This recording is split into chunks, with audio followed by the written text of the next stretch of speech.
Mesdames, Mesdemoiselles, Messieurs, bonjour. Tout d'abord, des nouvelles de l'université, plus précisément de Nanterre. En effet, le doyen de la faculté des lettres de Nanterre, M. Paul Ricoeur, a envoyé au ministre de l'Éducation nationale sa lettre de démission. M. Olivier Guichard a accepté cette démission. Le doyen a présenté sa démission hier devant le Conseil transitoire de gestion. Le Conseil l'a également accepté et a par la suite élu M. Raymond, doyen intérimaire, jusqu'aux élections. Voici M. Raymond. J'expédie les affaires courantes, mais je n'ai pas encore dit oui ni non. Je ferai connaître ma réponse jeudi prochain, a dit M. Raymond. Nous avons à Nanterre, sur place Dominique Laurie, qui va nous dire tout de suite quelle est la situation là-bas et surtout comment l'annonce de la démission de M. Ricoeur a été accueillie. À vous, Nanterre. Ici, à la faculté de Nanterre, ce matin, le seul sujet de conversation, c'est bien sûr la démission du doyen Ricoeur. À vrai dire, ce n'est pas ici une grande surprise. On savait que le doyen était malade, fatigué et surtout très affecté par les événements de la semaine dernière. Pour de nombreux professeurs que j'ai rencontrés ce matin, la démission du doyen, c'est l'échec de la politique libérale à l'université de Nanterre. Qu'en pensent les étudiants? Eh bien, ils sont aussi divisés sur ce problème. Pour les membres des comités d'action de cette faculté, la démission du doyen Ricoeur ou de tout autre d'ailleurs importe peu. Nous continuerons, quel que soit l'homme nommé, à affirmer notre liberté d'expression et nous lutterons contre tout règlement intérieur qu'on voudra nous imposer. Qu'en pensent les étudiants réformistes? Le cléru a constamment soutenu l'action du doyen Ricoeur parce qu'il représentait pour nous une nouvelle conception de l'université que le cléru défend. Nous regrettons la démission du doyen, mais nous comprenons ses raisons et maintenant nous attendons les élections. Pour les étudiants progressistes qui sont groupés au sein du MARC, la démission du doyen Ricoeur apparaît essentiellement comme une démission politique. Ce n'est pas une démission essentiellement pour des raisons de santé, car nous savons bien que le doyen était resté là principalement pour que l'université de Paris-Ouest soit créée. Or, le ministère nous a appris que l'université ne serait créée qu'en novembre. Eh bien, après la démission du doyen Ricoeur, le conseil de gestion a demandé à M. René Raymond d'assurer l'intérim. Je vous rappelle que René Raymond est l'assesseur du doyen. Il a 52 ans, il est normalien, docteur ès-lettres, agrégé d'histoire. Il est membre également du conseil d'administration de l'ORTF depuis septembre 68. Si M. René Raymond accepte l'intérim, il donnera sa réponse jeudi. Il expédiera, selon sa propre formule, les affaires courantes jusqu'à l'élection du nouveau conseil de gestion, élection qui devrait avoir lieu à la mi-avril. Ici, Nanterre, à vous Cognac-Jean. Oui, nous avons maintenant le texte de la lettre que M. Olivier Guichard, le ministre de l'Éducation nationale, a envoyée à M. Ricoeur en réponse à la lettre de démission de M. Ricoeur. M. Guichard souligne notamment qu'il a été particulièrement attentif à l'analyse faite par le doyen Ricoeur de l'impossibilité où serait un doyen d'exercer cette responsabilité dans les circonstances actuelles. Dans sa lettre, le doyen Ricoeur avait dit « c'est une décision qui me coûte, mais des troubles de surmenage m'interdisent de rester plus longtemps en fonction. Ma décision était déjà prise lors des incidents du 27 février et des 2 et 3 mars derniers. Un phénomène sans précédent est apparu dans l'université, dit le doyen Ricoeur, le délit collectif. Il poursuit, je n'ai pas appelé la police, c'est le conseil transitoire de gestion de la faculté qui a demandé la banalisation du campus. À Paris aujourd'hui, M. Georges Pompidou, le président de la République, a inauguré les nouveaux locaux de l'UNESCO dans le 15e arrondissement de Paris ce matin à 11 h. Il reçoit à déjeuner en ce moment à l'Élysée les skieurs et les skieuses de l'équipe de France.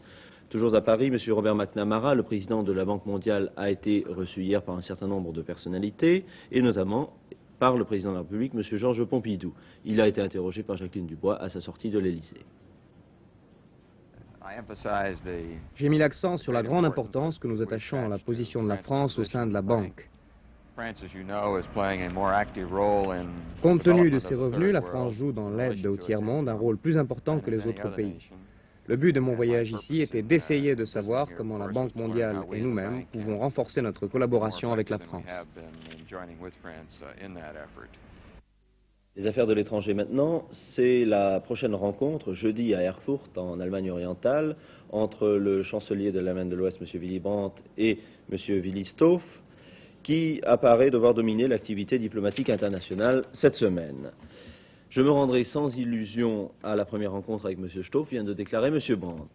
Nous devons signaler pour notre part que ce soir, à 19h45, au cours d'informations premières, nous vous présenterons au sujet de cette rencontre d'Erfurt une déclaration exclusive de M. Ulbricht, le chef du Parti communiste est-allemand. M. Ulbricht répond notamment à la question pourquoi cette rencontre a-t-elle eu lieu à Erfurt alors que la capitale de votre pays est Berlin. Les Israéliens ont bombardé ce matin au mortier pendant 75 minutes 3 villages du Liban Sud. Un civil a été tué et 6 autres blessés. Toujours à propos du conflit du Proche-Orient, le gouvernement américain annoncerait d'ici quelques jours, annoncerait à la fin de la semaine exactement, qu'il a décidé de remettre à une date indéterminée sa réponse à la demande israélienne d'achat de 125 avions de guerre. C'est ce que l'on annonce dans les milieux informés de Washington. Le président Nixon doit prendre sa décision ce dimanche. Le mystère qui entoure l'affaire de la mutinerie du navire américain Columbia Eagle commence à se dissiper. On vient d'apprendre en effet à Phnom Penh que les 2 membres d'équipage qui avaient réussi à détourner sur le Cambodge ce cargo chargé de munitions ont demandé l'asile politique. Le Columbia Eagle, dont les munitions étaient destinées à la Thaïlande, est toujours ancré environ 6 km au large de Sihanoukville. Nous revenons en France pour une statistique d'ordre médical. 66% des diabétiques meurent de complications vasculaires, mais certaines atteintes des petits vaisseaux peuvent être détectées avant même l'apparition des signes du diabète. Ce pourcentage pourrait être abaissé grâce à un dépistage précoce de la maladie. C'est l'une des conclusions d'un symposium sur le diabète qui vient de se tenir à Megève. C'est Rosie Morel qui a demandé au professeur Klotz, le président de l'Association pour la diabétologie de langue française, de nous parler de cette importante réunion. Nous avons d'abord eu une conférence tout à fait extraordinaire d'un médecin américain, le Dr Steiner, qui a mis au point l'isolement dans le plasma d'une pro-insuline. C'est-à-dire qu'on sait maintenant que le pancréas ne fabrique pas seulement cette hormone que tout le monde connaît, l'insuline, mais fabrique aussi une pré-hormone. C'est une découverte d'un intérêt fondamental considérable.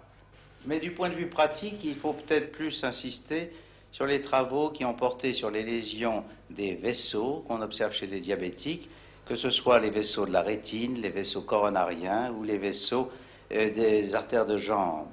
Et tout le monde s'accorde à considérer que ce sont ces lésions des vaisseaux qui constituent l'élément le plus grave dans le pronostic d'un diabétique. On a beaucoup discuté de la précocité possible de ces lésions. Nombre de médecins estiment que ces lésions sont très précoces et qu'elles pourraient même s'observer à un stade de prédiabète. Et c'est pourquoi tout l'intérêt dans la prévention consiste à essayer de trouver un médicament, et on est peut-être sur la voie de cette découverte, qui permettrait d'agir sur ces lésions vasculaires et précisément à ce stade précoce de prédiabète. Encore faut-il déceler la maladie à ce tout premier stade.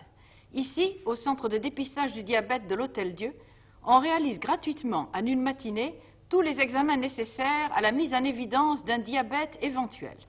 Les expériences de dépistage systématique découvrent 2% de diabète ignoré. Ce chiffre s'élève à 13% chez les individus prédisposés. Quelles sont les raisons qu'on peut avoir de redouter un diabète? On peut redouter un diabète d'abord parce qu'on présente des signes classiques du diabète, la faim, la soif, mais surtout parce qu'on a des antécédents diabétiques dans la famille. On appartient à une famille d'obèses et il faut redouter le diabète au maximum chez les obèses. On dit aussi qu'il faut le redouter chez les gros enfants qui naissent au-delà de 4 kg de poids de naissance.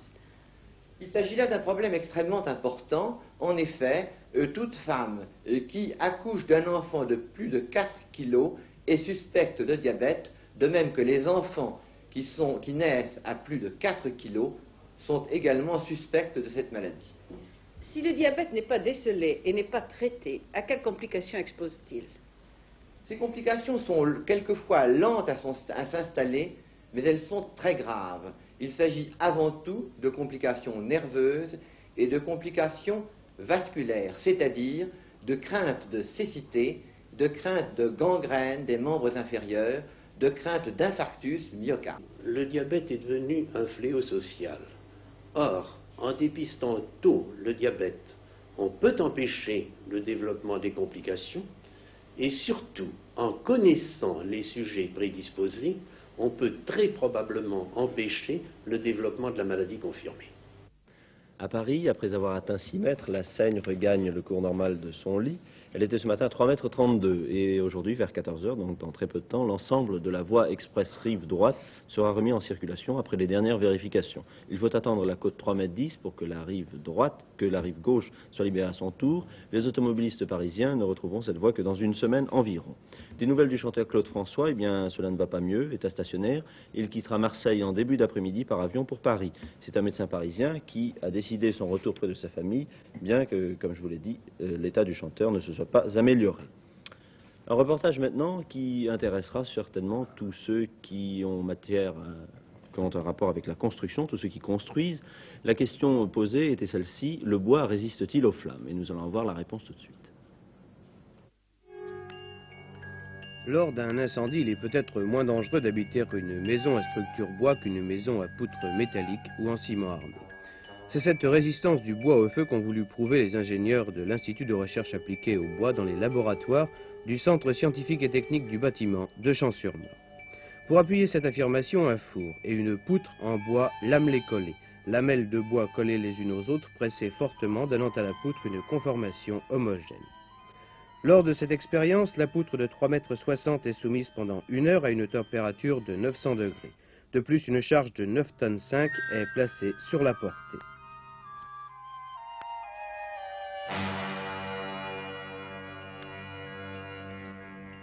Expérience terminée, quels sont les résultats? Si la poutre avait été en acier, elle se serait dilatée et aurait fondu.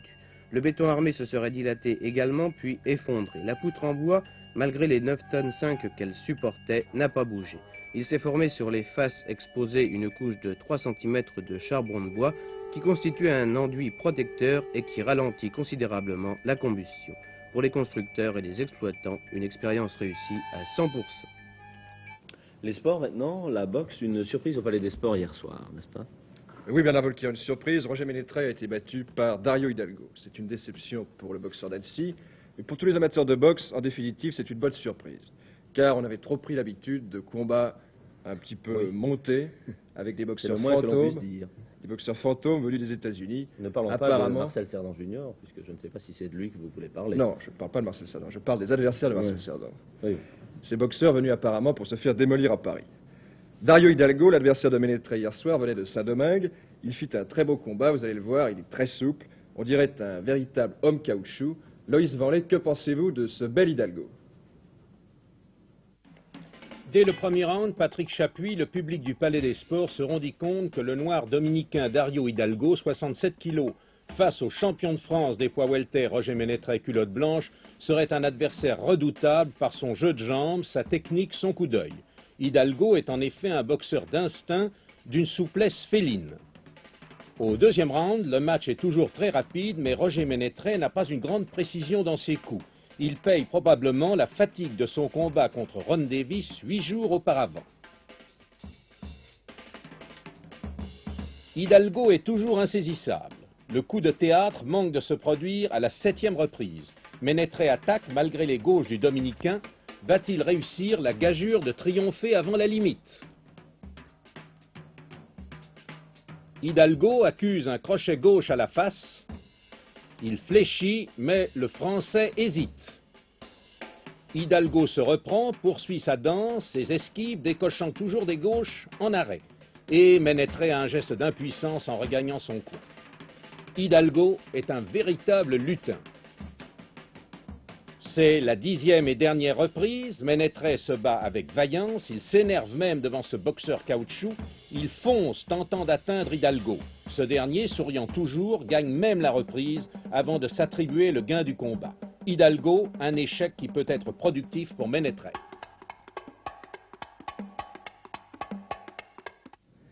Vous connaissez Jacques Brabham, ce pilote automobile qui, à 44 ans, peut encore remporter un 4e titre mondial. Jacques Brabham vient d'annoncer qu'il n'ira pas ce week-end courir à Sebring. Il préfère en effet courir en Formule 1 à Brands Hatch, et Beltoise sera lui aussi en Angleterre avec la nouvelle Matra.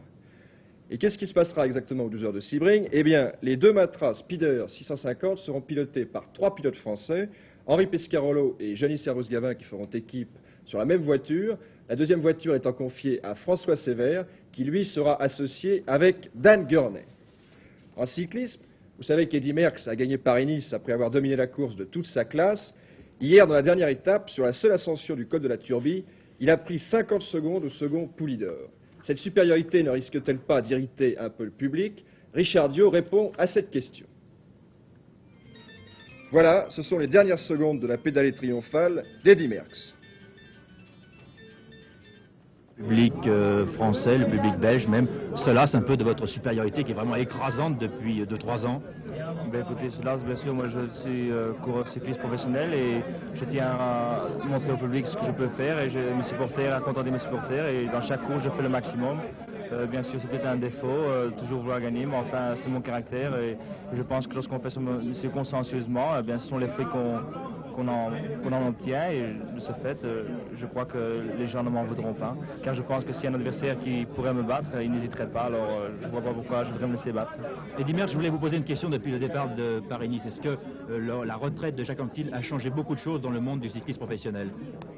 Ben écoutez, bien sûr, lorsqu'Anquetil n'est plus là, c'est un très grand nom qui disparaît, mais enfin, bien sûr, Anquetil, à la fin de carrière, c'était plus le tout grand Anquetil qu'on a vu dans les Tours de France, tout ce qu'il gagnait, mais enfin, c'était toujours quand même quelqu'un et c'était quand même un vide dans le peloton.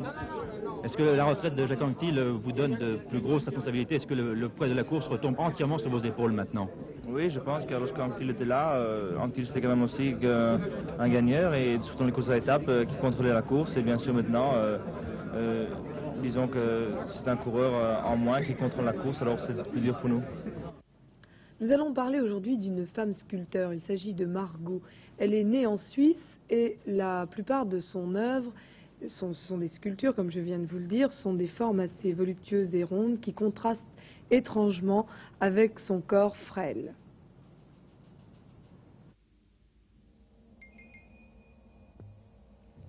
Ces étranges sculptures aux formes arrondies sont en fibre de verre, en polyester, recouverts d'une couche de couleur unie, vive, intense même, selon le procédé qui sert pour les carrosseries d'automobiles.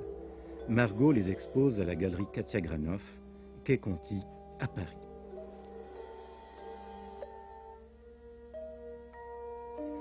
Des formes inspirées du corps féminin, mais qui paraissent en continuel devenir. Il émane d'elles une sensualité un peu ambiguë.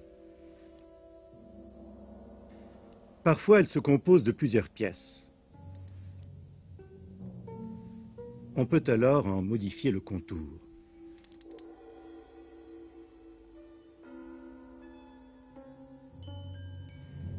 Parfois aussi, pareil à des magots chinois, elles sont bourrées de sable. Il suffit alors de les secouer pour leur donner toutes les positions voulues.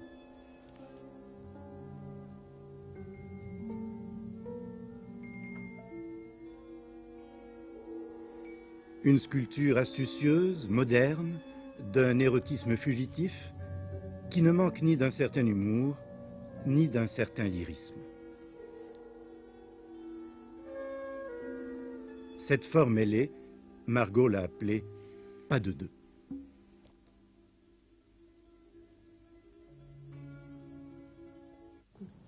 À une époque où l'on parle beaucoup de construction de réseaux routiers, d'autoroutes, etc., savez-vous qu'il existe encore en France des fleuves qui ne sont pas endigués?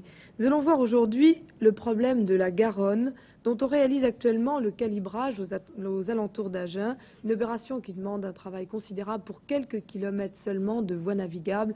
Un reportage de Philippe Gildas.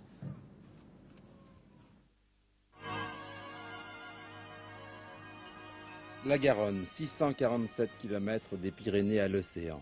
De Toulouse à Agen, la Garonne est doublée par un canal latéral, mais ici à Agen, ce torrent, c'est encore la Garonne. Un fleuve effectivement mal domestiqué aux berges imprécises. Ce pont, c'est celui qui relie Agen à son presque faubourg, passage d'Agen. C'est ici que l'on a depuis plus d'un an entrepris de calibrer, entre guillemets, le fleuve, des millions de mètres cubes de terre qu'il va falloir charrier et remodeler. L'un des buts de l'opération, c'est de lisser les berges du fleuve pour faciliter... Nous avons eu beaucoup de soucis avec les crues subites et fréquentes de la Garonne. C'était notre principal souci. Notre travail a consisté à élargir le lit de la Garonne sur une longueur de 4 km 700. Nous l'avons porté sa largeur à 205 mètres. Et actuellement, le calibrage est pratiquement terminé. Il nous reste actuellement le revêtement des berges en dalle de béton. Et comment allez-vous faire ce revêtement de berge? Nous procédons par assèchement de casier pour pouvoir travailler à sec. Dans un an, on peut être certain qu'elle aura des berges toutes neuves et en béton. À la fin de l'année, tout sera terminé et il n'y aura plus d'affouillement possible. Autre opération inévitable dans la mesure où le fleuve a été élargi de plusieurs dizaines de mètres, il faut rallonger les ponts, notamment le vieux pont de pierre par où passe la nationale 21.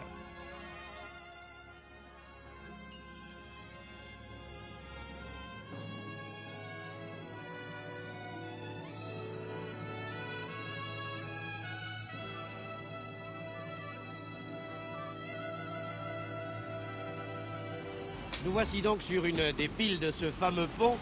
C'est même bien plus qu'une pile, monsieur Ria, je crois. Oui, c'est d'ores et déjà le commencement de la poutre-caisson amont, car vous savez que nous allons construire un pont de chaque côté de l'ouvrage existant, après quoi nous démolirons l'ouvrage qui existe actuellement pour relier les deux nouveaux ouvrages par un système de poutres préfabriquées et de béton précontraint par la suite, bien sûr. Oui, c'est ça qu'il faut expliquer, je crois, très précisément. C'est que vous construisez le nouveau pont à l'emplacement exact de l'ancien. Exactement. Autrement dit, vous avez le problème de remplacer presque simultanément un vieux par un neuf, et il vous faut donc le faire, sinon simultanément, du moins progressivement. Exactement, c'est exactement le principe que nous allons adopter. Construire, comme nous l'avons dit tout à l'heure, une poutre caisson de chaque côté, de façon à ne pas gêner la circulation en cours de démolition de l'ancien ouvrage. 2 années de travail pour quelques kilomètres de calibrage aux portes d'Agen, un travail de fourmi. Un seul chiffre permet de le comprendre. D'Agen à Bordeaux, il y a 120 km de Garonne. C'était un reportage de Louis Guy de la station de Bordeaux sur des images de Pierre Van Den Feld. Nous allons maintenant aborder la chronique juridique. Vous savez que le trajet maison-école représente un danger quotidien pour les petits-enfants. C'est un sujet que Christiane Delacroix a abordé aujourd'hui. La presse relate chaque jour des accidents de la circulation dont sont victimes les enfants. Imprudence ou étourderie, les faits sont là, le danger est permanent. Lorsqu'il y a accident, où sont les responsabilités? Un avocat à la Cour de Paris répond. Maître, si un enfant traverse imprudemment la chaussée, s'il est accidenté, est-ce que son comportement sera jugé selon le code de la route? Indiscutablement, il sera jugé en fonction du code de la route parce que les règles imposées aux piétons sont les mêmes que l'enfant soit adulte ou qu'il soit mineur. Par conséquent, il n'y a pas de distinction dans le code de la route discriminatoire au profit des enfants. Comment détermine-t-on les responsabilités? Eh bien, si les règles sont les mêmes, par contre, le juge peut, en vertu de son pouvoir souverain d'appréciation, examiner le comportement de chacun en fonction de la personnalité de la victime. Et c'est à ce moment-là que l'enfant sera placé sur un terrain plus favorable que l'adulte lorsqu'il sera victime d'un accident. Vous avez eu à défendre dernièrement une affaire assez précise de ce genre. Eh bien, oui, il s'agissait d'un enfant qui marchait le long du trottoir en faisant l'équilibriste, comme ça se produit assez souvent, et qui s'est trouvé en présence d'un automobiliste qui circulait derrière lui, qui voulait opérer le doublement d'un véhicule et qui, pour ce faire, devait emprunter la partie gauche de la chaussée. La rue était très étroite. L'automobiliste, au cours de son doublement, devait nécessairement serrer le trottoir gauche. Il reconnaissait avoir vu l'enfant faire l'équilibriste sur son trottoir et il devait, les juges ont estimé ainsi, qu'il devait se préoccuper d'éviter cet enfant et redouter une manœuvre intempestive de la part de ce dernier. Si au contraire, il s'était agi d'un piéton adulte qui marchait le long d'un trottoir, on aurait pu estimer que l'automobiliste n'avait pas à redouter une manœuvre de ce genre. C'est sur le chemin de l'école, à l'entrée ou à la sortie de l'école, que l'enfant peut être victime d'accidents. À l'entrée en classe, l'enfant est pressé. Et il est pressé, par conséquent, il aura tendance à prendre des risques importants pour ne pas encourir un risque léger, celui d'une punition. Et il serait bon que les parents y pensent plus souvent, parce qu'il faut qu'ils surveillent le temps de trajet et qu'ils laissent à l'enfant la possibilité d'aller normalement en classe. À la sortie, les accidents sont imprévisibles, se comprennent plus facilement. L'enfant a été placé sous la surveillance d'un professeur et à partir d'un certain stade, il éprouve le besoin de se libérer et de prendre des risques. Et je pense qu'on a beaucoup parlé des auxiliaires féminines de police. Leur rôle est important et en définitive, elles s'en acquittent fort bien. Enfin, si l'enfant est victime d'accident, il peut aussi provoquer des Hélas, oui. accidents. Et j'ai des exemples assez précis d'enfants piétons qui ont pris des risques et qui n'ont pas été victimes de ces risques, mais qui ont provoqué des accidents. Je pense surtout aux automobilistes, bien sûr, mais plus particulièrement aux cyclomotoristes ou aux cyclistes qui, pour éviter un enfant qui a commis une faute indiscutable, sont amenés à freiner brutalement, à tomber sur une chaussée, et quand le crâne est atteint, on peut redouter le pire. Et c'est pourquoi je pense qu'en définitive, il est bon que les parents sachent que le seul moyen de se prémunir contre un risque de ce genre, c'est de s'assurer. Les sommes sont assez modiques à exposer, mais elles donnent une garantie indiscutable, car personne ne peut se prémunir contre un risque d'accident. Maître, je vous remercie. Nous verrons la semaine prochaine comment on peut indemniser le préjudice subi par un enfant. Très volontiers. Il y a tous les petits-enfants qui ne sont pas encore partis en classe, qui vont partir car c'est l'heure. Je vous en supplie, soyez très prudents. C'est autant pour vous que pour tous les gens pour qui vous pourriez provoquer un accident. Nous allons passer maintenant à la Bourse de Paris avec Michel Tardieu. Eh bien, les boursiers, eux, sont tellement prudents qu'ils ne font rien aujourd'hui. La séance est extrêmement creuse et l'effritement est à peu près général. Il faut dire que l'incertitude sur la conjoncture continue de dominer. M. Montjoie, le commissaire général au plan, a remis hier à M. Chaban-Delmas le rapport sur le 6e plan.